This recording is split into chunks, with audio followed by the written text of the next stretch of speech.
You are listening to the Indie Film Hustle Podcast Network. For more great filmmaking and screenwriting podcasts, head over to ifhpodcastnetwork.com. Today's show is sponsored by Rise of the Filmtrepreneur, how to turn your independent film into a profitable business. It's harder today than ever before for independent filmmakers to make money with their films. From predatory film distributors ripping them off to huckster film aggregators who prey upon them, the odds are stacked against the indie filmmaker. In Rise of the Filmtrepreneur, I break down how to actually make money with your film projects and show you how to turn your indie film into a profitable business. With case studies examining successes and failures, this book shows you the step-by-step method to turn your passion into a profitable career. The book is available in paperback, ebook, and of course, audiobook. If you want to order it, just head over to www.filmbizbook.com. That's filmbizbook.com. Today, we're talking with filmmaker Kevin Shahinian. So, as always, hold on to your butts. Here we go. Welcome to the Indie Film Academy podcast, where it's all about learning how to make and market your independent film online. And now your host, Jason Buff. Hey guys, welcome to the Indie Film Academy podcast. I am your host, Jason Buff. Today, we're going to be talking with filmmaker Kevin Shahinian of Pacific Pictures. Now, I first became aware of Kevin during a presentation he did at the Cinesummit a few weeks ago that absolutely blew me away. Now, Kevin's got a really unique niche, or niche, whatever you want to call it. He primarily does really super high-end wedding videos. And I'm not talking about these wedding videos that are just guy with a camera following events. I mean, he makes full short films out of what I can only assume are very wealthy clients, because, I mean, the quality on these things is absolutely amazing. Honestly, go to Pacific Pictures and look at some of his, I mean, he does a lot of short films that are, from clients. And one of the really amazing things about it is, I was watching his film Matroshka, and it stars one of the people that's getting married, and it's actually a full narrative short film. So one of the things we talk about is how to get a performance out of somebody who's a non-actor. And I think it's amazing to hear how to, a lot of times as filmmakers, when we're working with actors, sometimes they're our friends, sometimes they're actually actors, but one of the really hard things to do sometimes is to get a believable performance out of people. And we talk about that. We talk about lenses, equipment, technical stuff. So anyway, I'm going to get to that as soon as possible. Don't forget to go to indiefilmacademy.com and sign up for our newsletter. And if you like this podcast, please leave us a review. It really helps us out.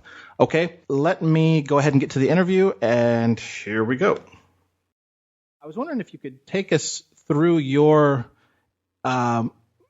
career, kind of where you started and how things started out, and where what you learned. I know you went to USC, and if you could talk for just a little bit about the road that brought you to where you are now. Yeah, of course. As you mentioned, I did go to film school. I think I knew really early on in my life that I wanted to be a filmmaker. I wanted to be involved with, in some way, making films. I was doing it just like, for fun as a kid, making little videos with friends and stuff like that. So it's always sort of been something I've done. And after film school, I really focused, I saw myself as a writer, director, storyteller of narrative fiction. I never saw myself as, someone who would go into the documentary side or, trying to do events or anything like that. So I wrote a lot. I wrote a lot of screenplays. While I was interning, I had interned at New Line Cinema. I did an internship with James Cameron for a summer. And I worked on sets as a PA, just really trying to find my road or my path to becoming a writer-director. And, needless to say, extremely difficult, to break into the Hollywood feature film world. And while I was doing that, I got asked to shoot a couple weddings. These are just, friends' weddings. Never really thought much of it. Never really thought to start it as a business. Just did it. But I wanted to put my spin on it, obviously, as a filmmaker. And so I sort of convinced a couple friends to go a little bit above and beyond and outside the box with what we did. So we made little short films, and lo and behold, they were very popular when we posted them on YouTube. got tens of thousands of views, and just really surprised me in how the response was just so huge. I actually got interviewed by a magazine. They put me on the cover of their magazine for this short film that I had made for a wedding, and it just sort of like struck me like, wow, this is something, So yeah, you're doing something right. Yeah, so that's kind of that's kind of my path, and sort of how it ended up. I never in a million years thought I'd be doing events or weddings or anything like that. But the demand was there, and it's just sort of snowballed after the first one. What were you shooting with it? Is this before the whole DSLR revolution and all that? Yeah, I think I shot my first wedding in college, like on a TRV 900, the old mini DV camera. And when I turned it into a business, we were shooting on Canon. We were shooting on the XHA1. That's again still, the mini DV days. I think it was HDV at that time. And we would actually take that camera and we would actually use those. I don't know if you remember or recall the 35 millimeter adapters. Oh yeah, like the lettuce, or what is it called? Yeah. We were using the Cinebate version, the Brevis. We'd mount that on the front of the camera. We'd stick those old Canon FD lenses on the adapters, and we'd show up to weddings with these like ginormous rigs. Just trying to get shallow depth of field out of these 3-chip mini DV cameras. So when the DSLRs came out, I think it was like late 2008, early 2009. It was like, wow, we don't need these gigantic things anymore. So. Right. Yeah. That's one of the things. I remember seeing the movie Monsters, and I know that he shot with an adapter and a 50 millimeter 1.2, and just thinking, it just looked like it was shot on film. So I assume the weddings that you were shooting must have looked pretty amazing to people that were accustomed to seeing videos. Yeah. Gareth Edwards, I think he used the EX1 and a lettuce. Awesome movie.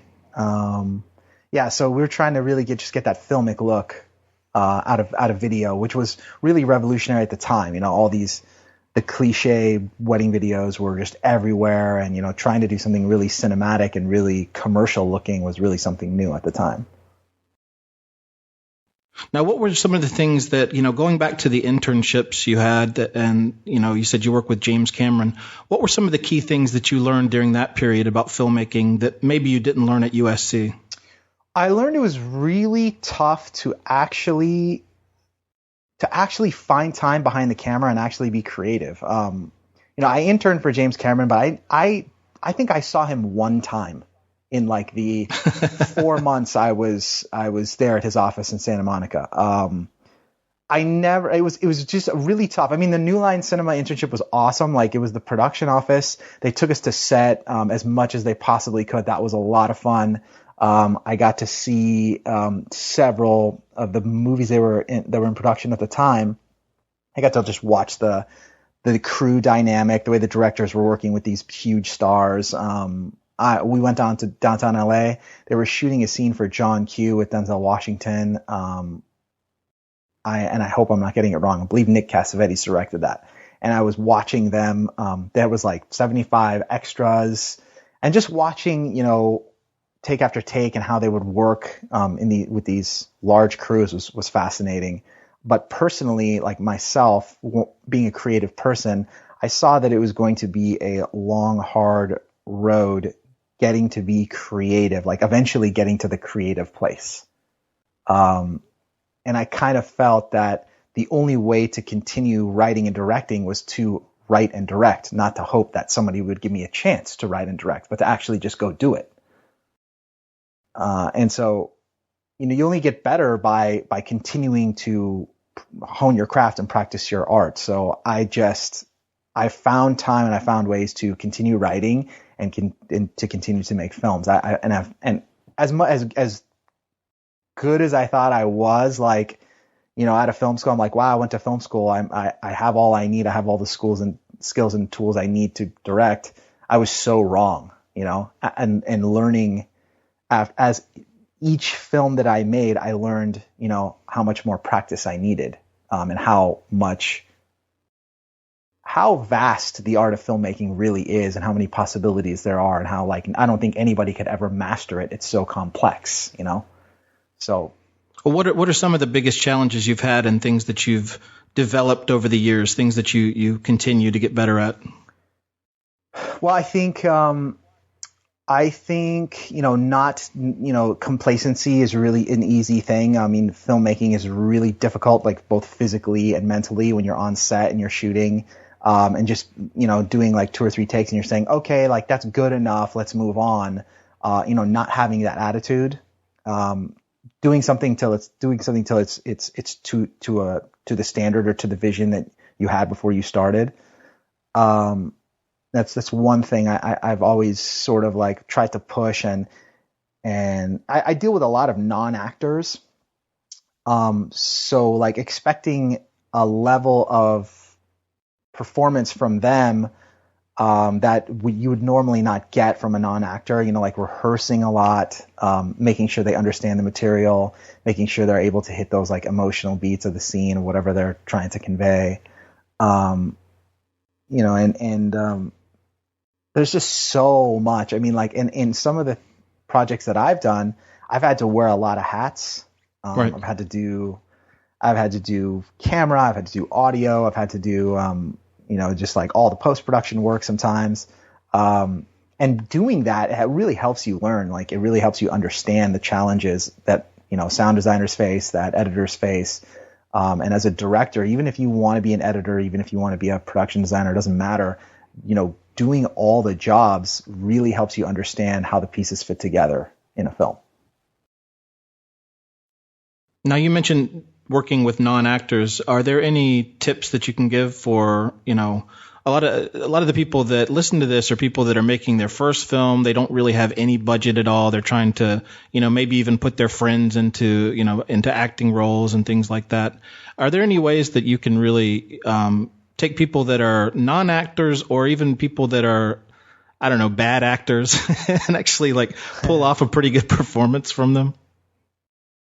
I think so. I definitely think so. I mean, all the work that I do is I'm actually pulling financing, or I guess I'm pulling the budget from the talent themselves.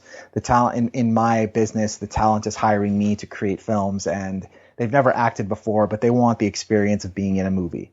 So at least on that, and from that point of view, they're willing and they're interested. I would say as far as tips, rehearsing. I found rehearsing to be an enormous benefit.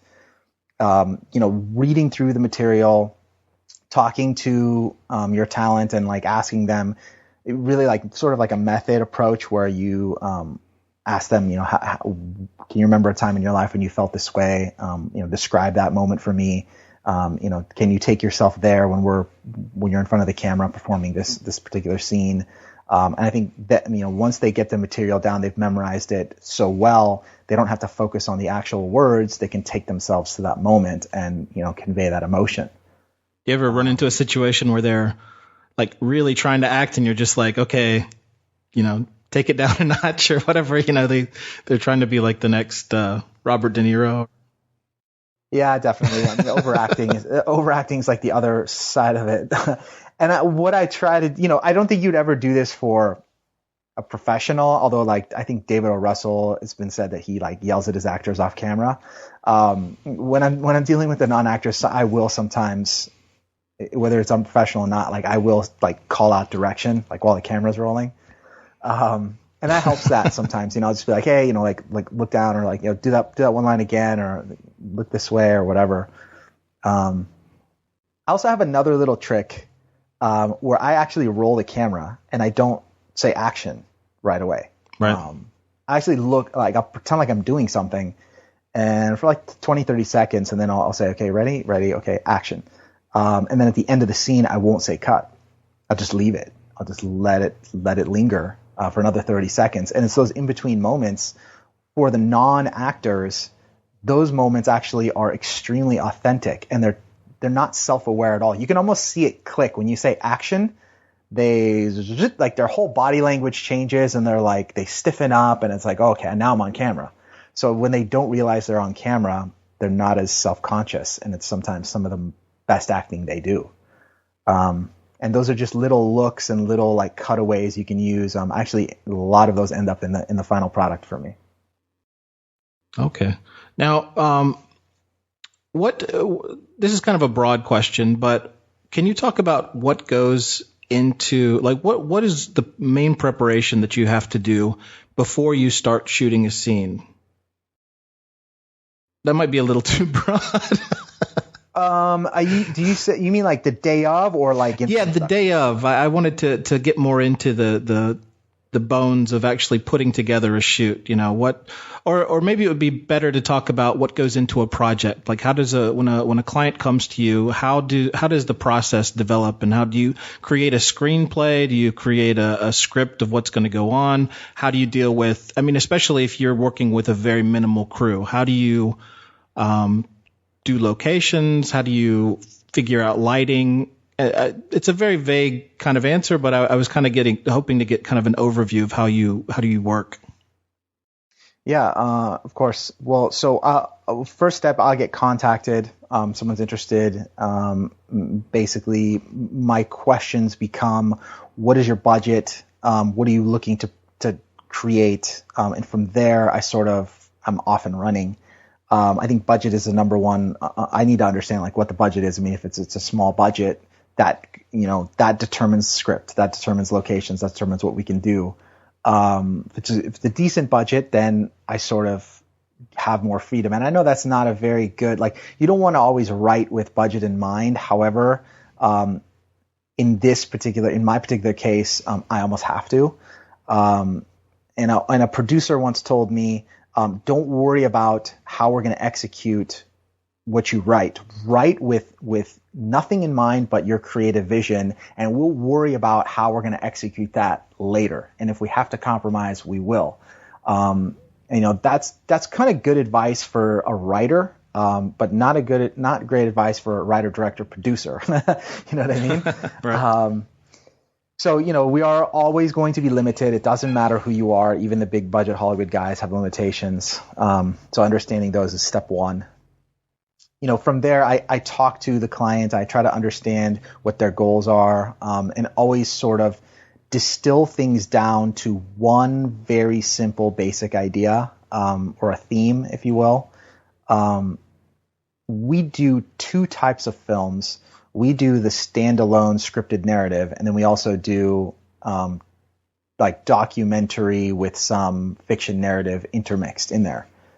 We do more of those than we do the scripted narrative. This is just a traditional short film. Right. For me, the short film is easier. It's my comfort zone. It's like what I do best. And I think when a client hires me to do those, they have a little more. They give me a little more leeway. They give me a little bit more freedom in terms of the content. When they're asking me to document an event that they are producing, there's a little bit more of an agenda on their end on how they want the final product to look.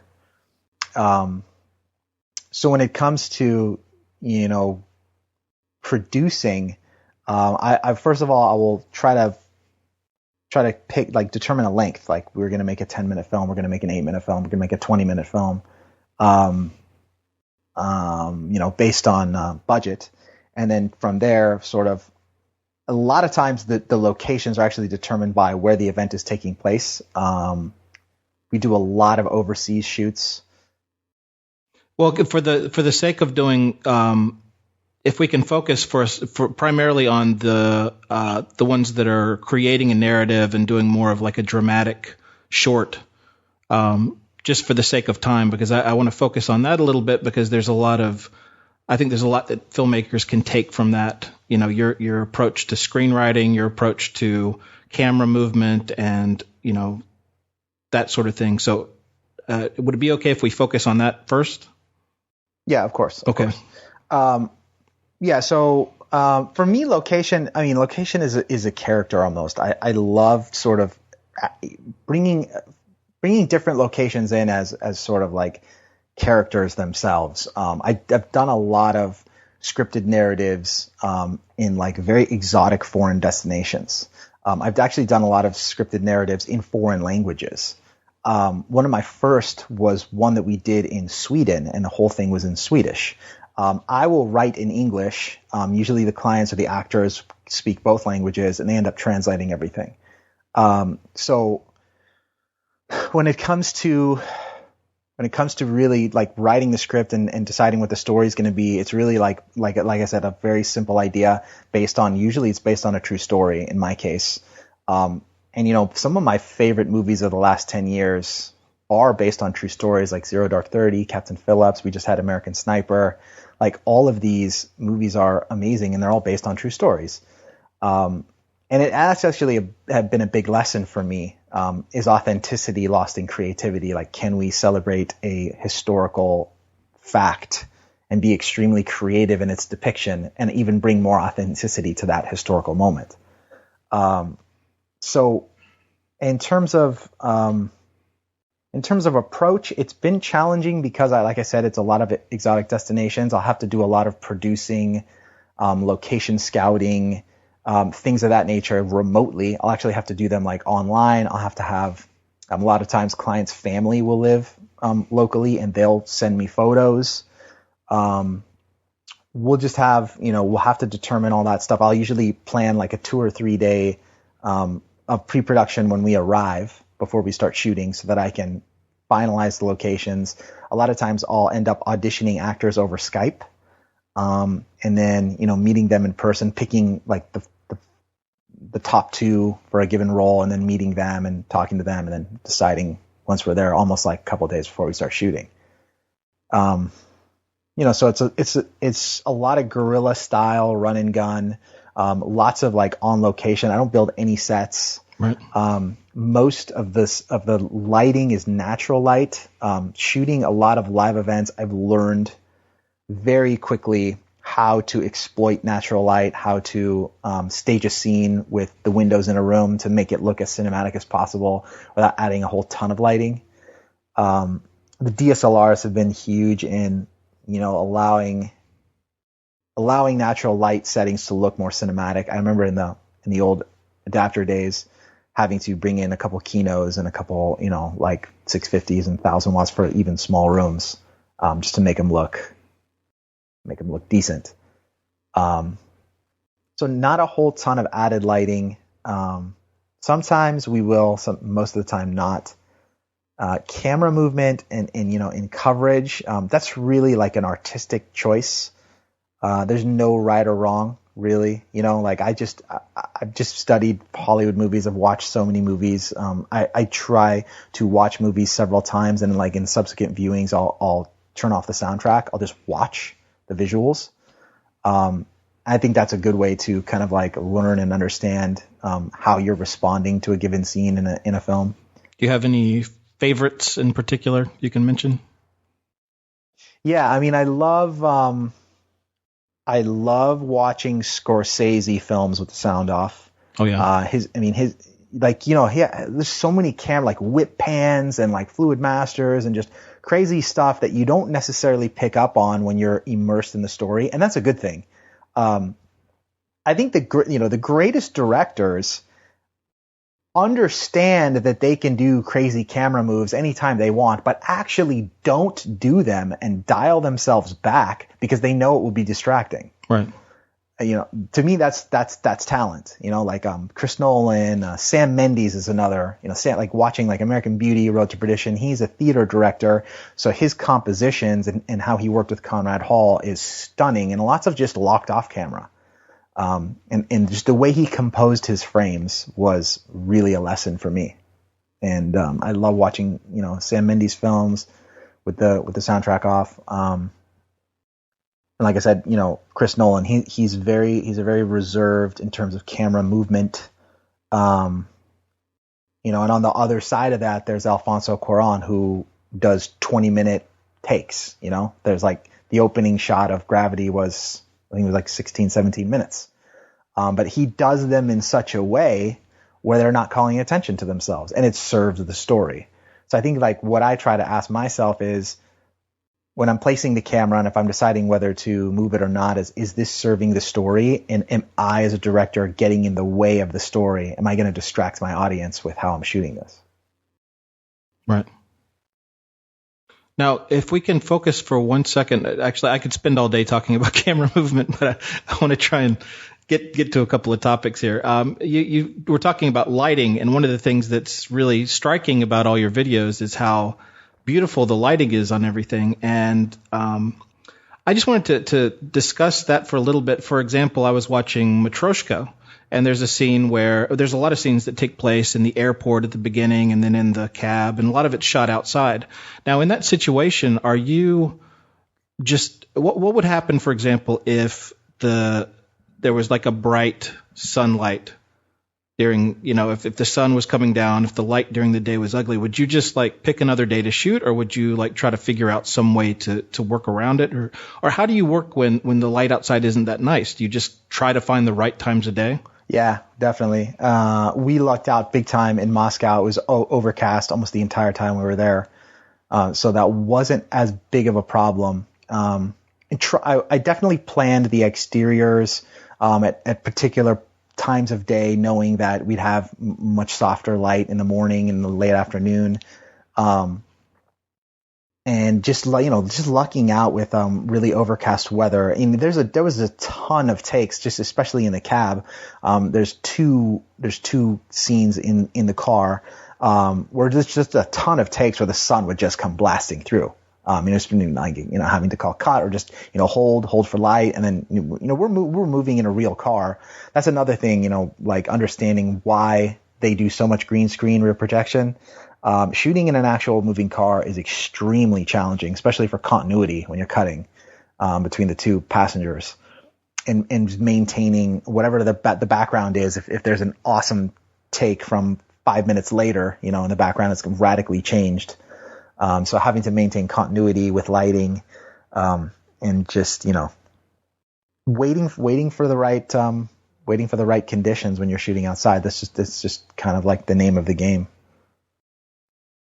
So would you say that's kind of the most important aspect of cinematography with that kind of budget, is just trying to find natural light that can work and almost looks like it was, because if that was a film production, they'd have, like a scrim on top of the car, they'd have all kinds of lights and stuff. And I imagine you were just sitting in the front seat with your camera shooting that, and it looks amazing. Yeah, totally. It's just totally just me. You're right. There would be lights mounted all around the exterior of the car. The car would be, attached. It would be being towed by a picture driver, and the actor is not even the one driving. You know what I mean? There'd be another driver somewhere right on a real truck that's just towing on a flatbed. It's funny. I've done it all. We did a film where I actually had a major portion of the script. It was a police chase at night. And it was a motorcycle being chased by 3 cop cars. And it required a process trailer where, like I said, the motorcycle is attached to a flatbed truck. The actor's not actually driving the vehicle. Someone else is driving the flatbed truck. It required stunt drivers, all kinds of stuff. And really, it came down to the fact that client had a much bigger budget, so he could do all those things. And for me in Russia, time was money. I couldn't pull a permit, shut a street down, attach all these lights to the exterior of the car, and do all that just for the fact that we didn't have enough time, we didn't have enough money. And just, understanding that when I was writing the script, not writing a police chase for a Russian film, but just writing a, much more conservative two-way conversation in a car, and doing a lot of tests with camera mounts inside a very similarly configured car, here locally, just doing camera tests with stand-ins to understand if I needed to use any light modifiers. Would just having natural light bouncing around in the car be sufficient? How much camera shake we'd get. We did use a lot of car mounts on the interiors, and I was concerned. Would there be a lot of vibration? And just doing different tests to mitigate that and be fully prepared when we got there to not take extra days or time reshooting things.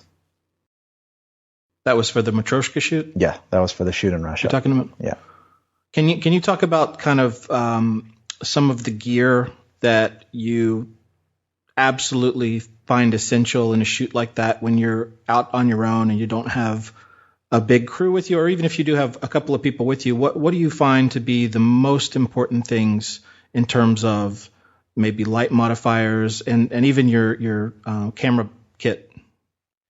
Well, I have for that film we shot on the Canon 5Ds, the DSLRs. For me, like number one is great glass. Lenses to me are the one thing I don't mind investing in. We had a bunch of L series lenses. The zooms for me were key. I know a lot of people prefer primes. I particularly don't like shooting so wide open for my films. I don't like that ultra shallow depth of field look. I don't mind the zooms at 2.8. So I had the zooms with me. For me, like my number one thing, and I know this doesn't sound like too sexy, but a tripod. I mean, honestly, like a really amazing fluid head and a really high quality tripod is my, like, I can't leave home without that. And I know it doesn't sound that like, it's like what, you don't have a Steadicam or whatever. Like, no, I want to have at least 2 or 3 amazing tripods with the best fluid heads I can find. That's my number one after lenses. Great sound. I do a lot of wired lavs. And there's nothing wrong with wireless. If you have a great sound person who can, be monitoring that at all times. I don't have the luxury of being able to like focus my sole attention on the audio at all times. So I usually do, I'll do 2 units with lavs that are both wired. So meaning like, little pocket recorders with really nice lavs, and then, hiding those mics on the talent and having them kind of set to like one at a certain level, one at another at an auto level in case there's a clip or whatever, a problem. So I have a backup.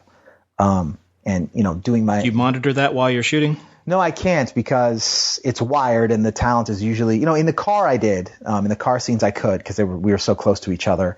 In the airport scene, could not because they were like, 50, 75 feet away from me. In the little talking heads, kitchen scene I could. So it depends. Like if they're further away, obviously you can't do it. If they're next to you, you can do it.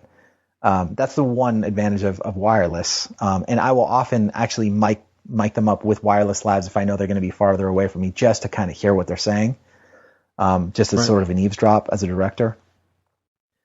But just investing in amazing mics, investing in good glass, and investing in an awesome tripod, I'd say like my top three things.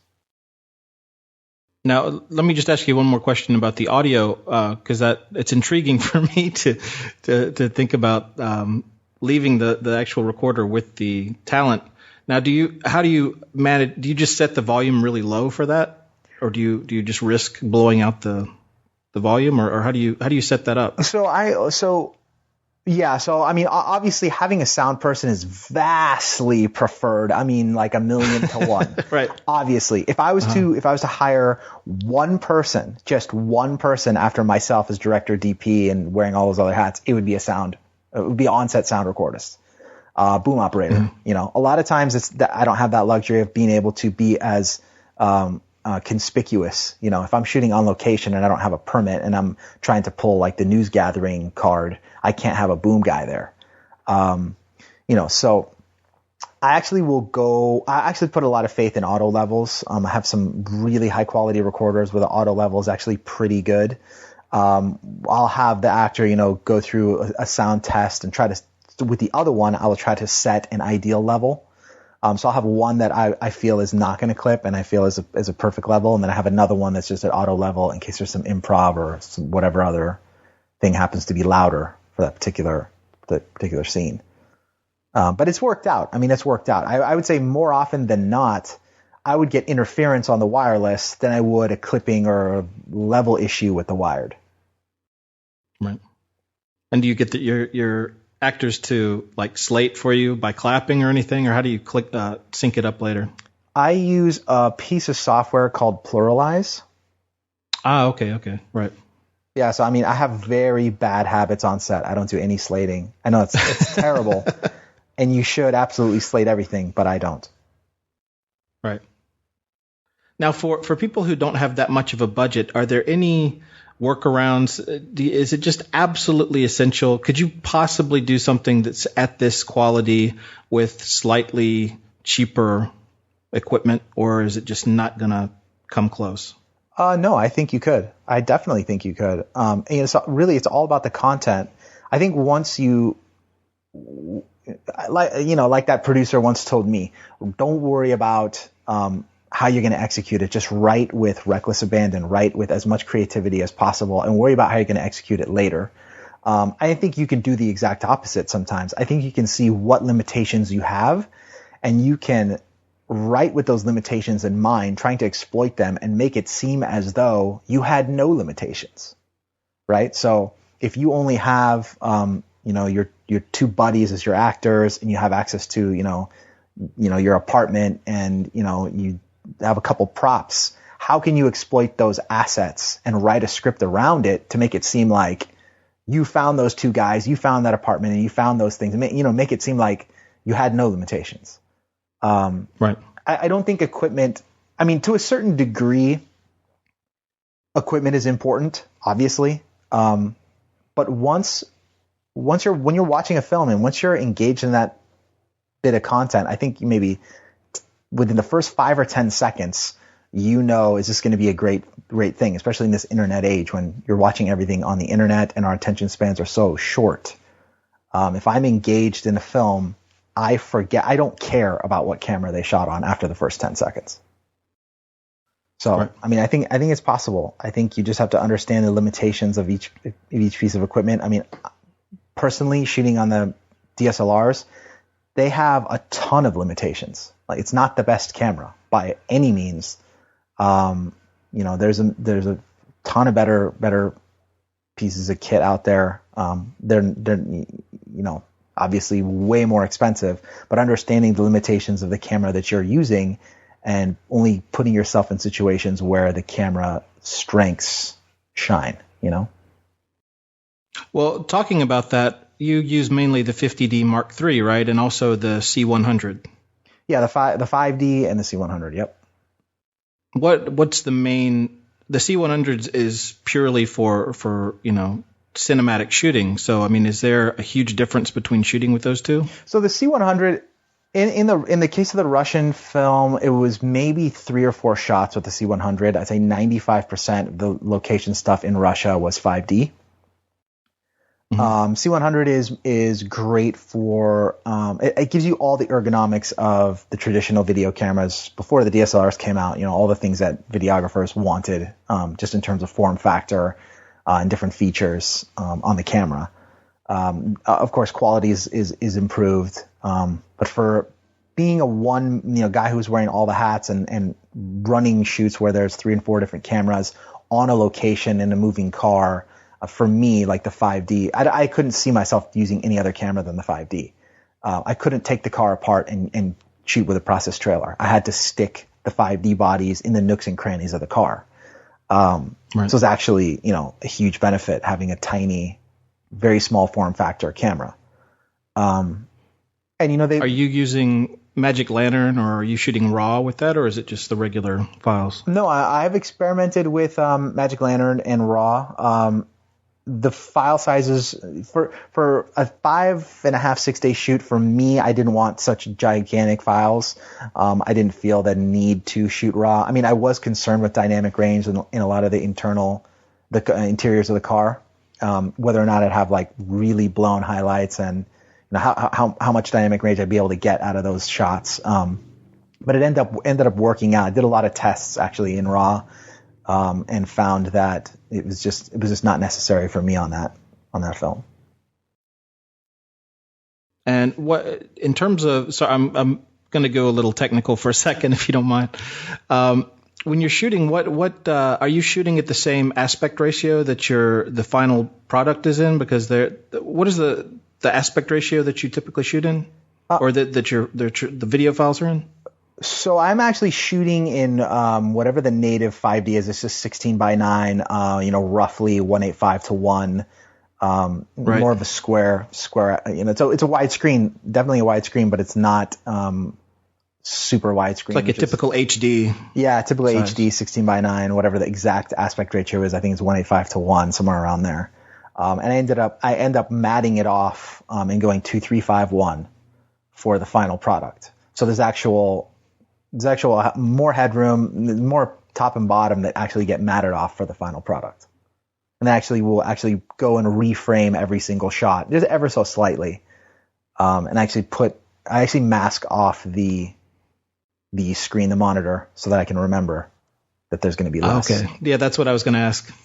Yeah, so I will actually. So you actually look at it that way on the. Do you mask it off on your camera? Yeah, I just put pieces of tape on the top and bottom. Okay.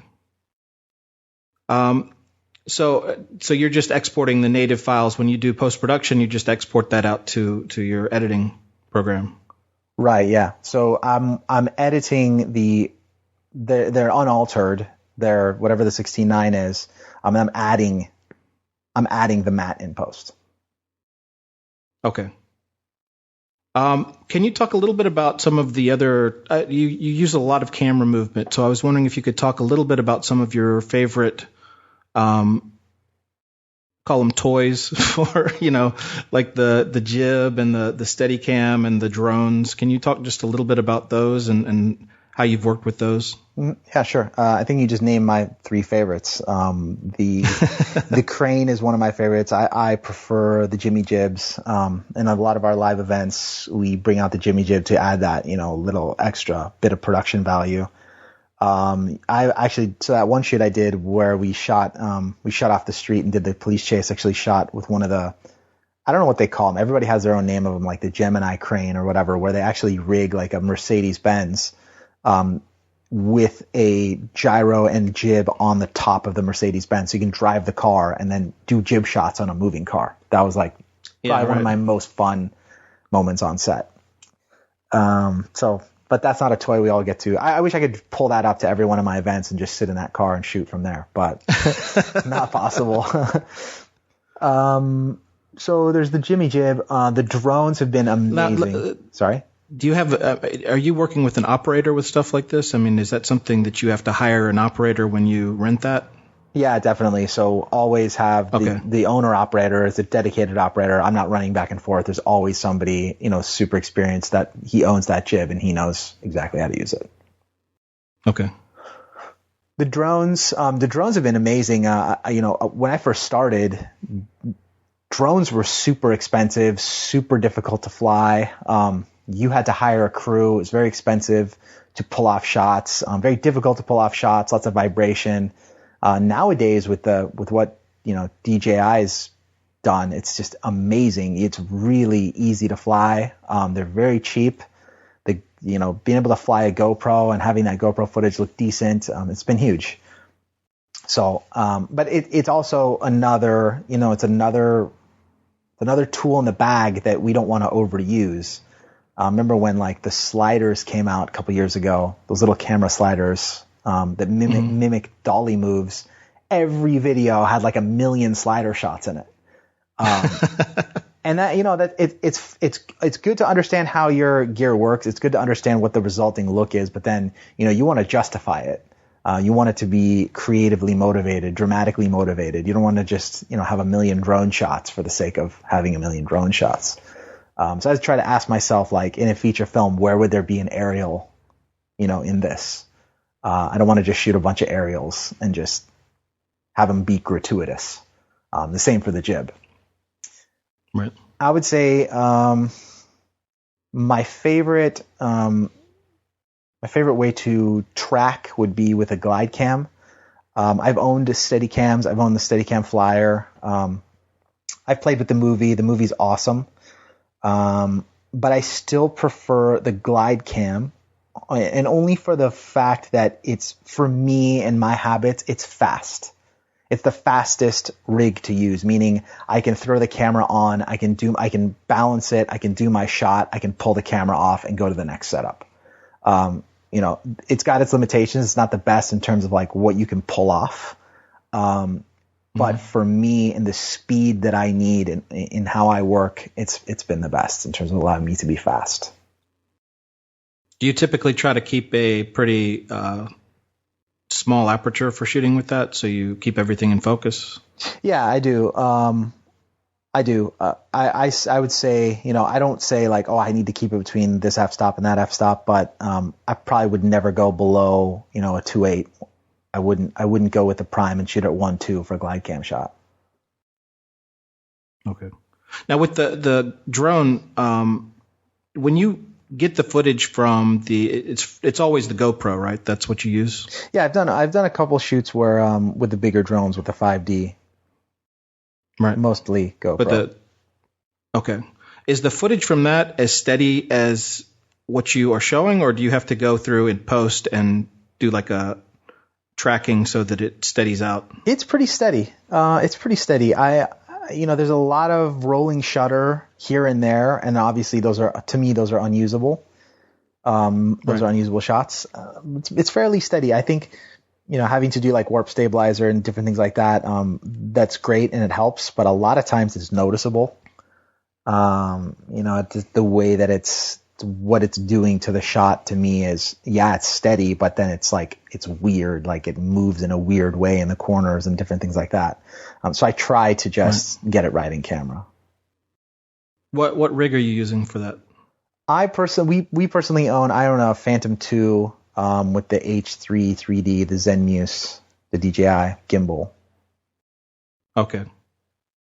So I guess the gimbal helps out a lot, because I see so much footage. I've been thinking about, trying to get one of those myself. And every time I look at the footage, it's always like very shaky. So when I watch your videos, I'm always amazed at how, it looks like somebody's got a helicopter with a giant gimbal and everything. And then, to know it's just like a GoPro and a little, somebody's just flying it with a remote control is kind of, it's pretty amazing.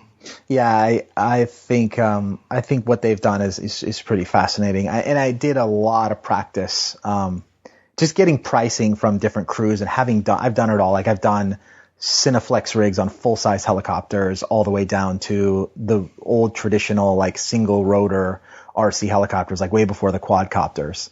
So I've seen it all. I've seen like how challenging it is and how much skill you need to pull these things off. So I was very cautious, like entering when I got my drone. I got like a little toy from the electronics store, and I just practiced in my backyard for like a long time. And it is really like, I didn't want to like have $1,000 mistake. I wanted to have like a $50 mistake. So just getting like muscle memory and how the controls work, because it's the same, it's just the controls are the same. Then getting my Phantom, went down to like this massive open park we have here where there's actually an RC field, and just practicing in the middle of a massive open space, where you're permitted to actually fly a drone, and just practice for like a good 4 or 5 days before my first actual go, So it's really tough. I think that I see in the news a lot people abusing what they have in their hands, which is it's a dangerous toy. So for filmmakers, we're going to have some idiot who just crashed in the White House lawn with his drone. And that's going to reflect on all the responsible ones of us who are not doing stupid things like that. I would just say practice makes perfect, and understand that you have this very dangerous, it's 4 blender blades spinning as fast as possible, and that can hurt somebody. So just be careful, be responsible.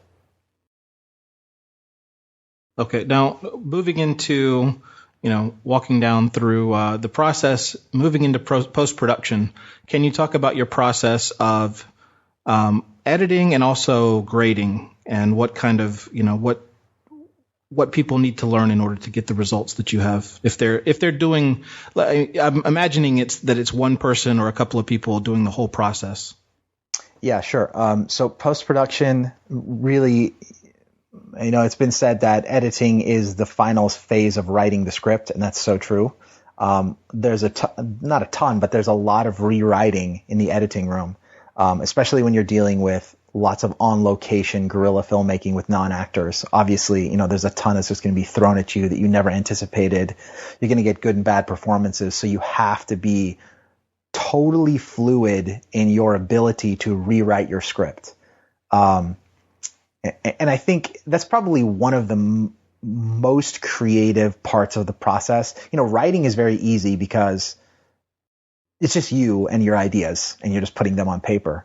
Editing, it's what you you only have this amount of footage, and you have to tell the story with this footage that you have. So for me, the process is what is the most efficient way I can tell the story? Like, I don't want anything on screen that doesn't need to be on screen. I'm trying to make the shortest film I can possibly make of the material I'm trying to convey.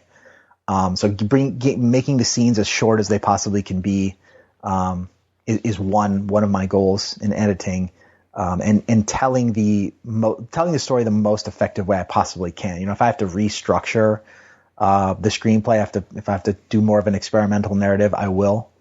Most of the time, that's sort of pre-planned, but it's mostly like taking ideas out. I think in the writing process, it's easy to, you know, I have 4 ideas I'm trying to include here, or 4 messages, or 4 themes. When you get to the point where you're actually watching it on screen yourself, as trying to pretend like you're in the audience, you realize it's probably too much. I find that I'm actually distilling things down and simplifying things, and taking it down from 4 ideas, let's say, in a scene, to 1 idea or 2 ideas. And, you know, that's just part of the creative process. And, you know, you get better at that the more films you make. The more you direct and shoot, the better editor you will be. Do you storyboard or anything before you shoot? Sometimes it depends. I think when I first started, I storyboarded a lot more. Now I feel a little more comfortable, a little more confident in not storyboarding so much. You know, storyboards can be limiting, especially when if you're shooting on location. If it's not a complicated sequence where there's a bunch of special effects. For me, it's easier to just show up, block the scene, watch the actors, like not even take the camera out of the bag, but just watch them go through the motions of the scene, and watch, you know, just kind of walk around and do it that way, you know? Right. Yeah. So I've sort of stopped storyboarding. I used to a lot more. But do you have like a shot list? Yeah, definitely. Of course. I'll have my shot list. You know, obviously always starting wide, going in for the close-ups last. I always start with the professional actors. If I'm shooting one camera, I'll let them go through the scene first, expecting them to deliver a great performance in first take, letting the non-actors sort of use those moments as rehearsal time, and then eventually working my way to their close-up as the last thing we shoot in the day. Do you find the experienced actors are helping out the non-actors and like teaching them a little bit about how to act? Yeah, I do. Yeah, I think these films would probably fail if not for at least the 1 or 2 or 3 or however many professional actors I can get in there. Right. You know, they help sell it, obviously. And when you have, like, a lot of acting is listening, right? So when you have somebody who's delivering an amazing emotional performance, it's easy to just react off of that and not pretend you're actually giving an authentic reaction. Now, at what point do you start working with music in the post-production process? And where do you find the music that you use? Sometimes it's beforehand, just to get an understanding of the tone and how the final product will turn out. If there's an action sequence or something like a montage or something, I'll have to go and sort of like get guide tracks or understand like what the music ultimately will sound like. I've done everything from having composers create original scores to licensing music. I love a couple sites I will mention, the musicbed.com, and another one, songfreedom.com. And they've really just been they've come about recently. I mean, like if you asked me 5 years ago, I would say you're going to have to come up with a budget to license music directly from the music publisher. But now these amazing companies have come about where you can affordably license music, and it actually sounds really good. To me, it sounds very cinematic. There's a bunch of composers on both of these sites that are extremely talented, and they create 3, 4, 5 minute tracks. And you can license them for a reasonable amount of money. And this is where I get most of my music these days. Now, talking about licensing, do you do things like getting releases and legal documents like you would in a film? Because it's like it's kind of a personal video, but at the same time, are you the owner of the video? How does it all work like that? Oh, for the short films, yeah. I mean, I'll do as much due diligence as possible. I won't put like for the airport scene, I'm not going to post a sign that says like you're in a movie right now. But in terms of the cast, yeah, obviously we get the model releases. We do SAG agreements if we're shooting here in the U.S. In terms of like one of the bigger budget things we did in terms of like shutting down streets and doing that whole thing, always getting permission, always pulling permits, always doing due diligence, making sure that we're doing everything properly. Copyright wise, it's usually our copyright. For like the live event stuff, we'll still retain the copyright on the final products, like whatever final video is created from their event is our artistic interpretation, and it's our copyright. So yeah, I mean, there's not really too much legal to do on a live event. It's a live event. We're documenting it, and that's that. There's nothing really more to do. Right. Okay. Now I have two more final sections. They're my new podcast sections that I'm going to start doing with everyone. The first question is, what is your favorite book about filmmaking or learning resource that people could check out? Ooh, that's a great question. That is a great question, and I don't know if I can just give you one book. Okay. I'll try. Let me think. Feel free to name more if you want.